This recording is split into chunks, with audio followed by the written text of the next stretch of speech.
یو سړي ما ته په خپله ووایي په خپله راته به ما له ډېر کله به وي مولوي صاحب دعا وکړه ما ته کینسر بیماري لګېدلې ده مدرسې ته کله به راغې کله به وظایف غوښتل کله یو عالم له کله یو لا کله بل له به ګرځېده ډېر زیات پریشان و ډېر لوی سړی و د پیسو په بنیاد اخره کې راغی جړلې وې ما ته وې مولوي صاحب اخري سټیج کې دی بڑے تکلیف رالم بس مرمه پیسه و کارخانې و هر څه رانه پاتې خو یو خبرې لرالم یو خوب مې ولید ممکن دا سړي نوم نه اخلم څه موده مخکې وفات شو موږ به دعا ورته کوو چې الله مغفرت نصیب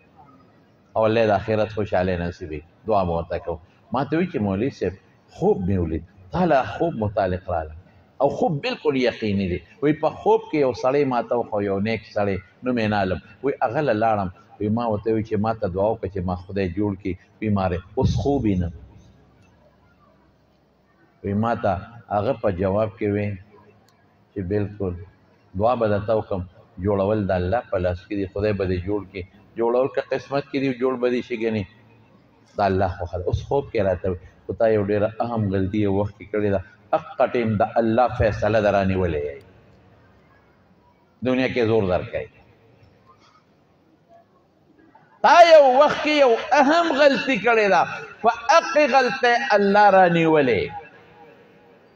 او غلطي دې څه کړې ده د قرآن په مقابله کې دې ډمتوب اخیستی دی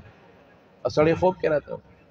وایي چې راویښ شم ما ښځې ته وایي چې بالکل خبره مې خوب ټیک لیدلی دی دقسې زما د دوست وادو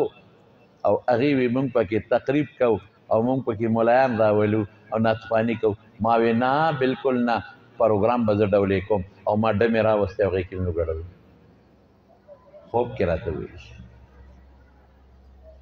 د دې صله خدای په دنیا کې ورکوي قاري صاحب محمد نعیم له به م ورکوي قاري محمد سعید لم قاري فرمان الله صاحب تاسو موږ ناز یې موږ له به م راکوو ولې نن د قرآن په خوشحالۍ موږ جمع